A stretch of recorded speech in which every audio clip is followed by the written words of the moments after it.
Assalamu alaikum friends, today we will discuss how to fix Google Analytics app keeps crashing issue Android.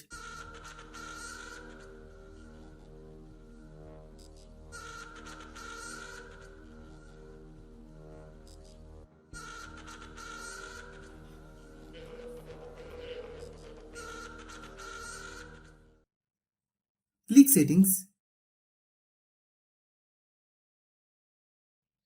click apps, click app management, click Google Analytics, click storage use, click clear data, then click OK. Click back, open any app, click storage use,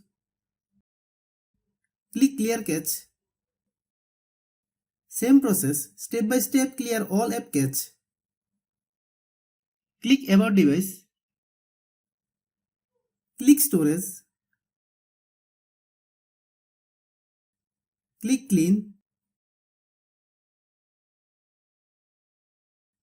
click clean,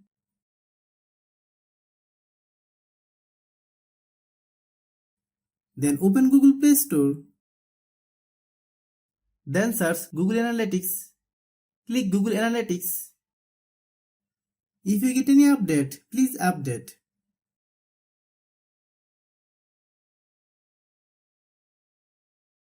Thanks for watching.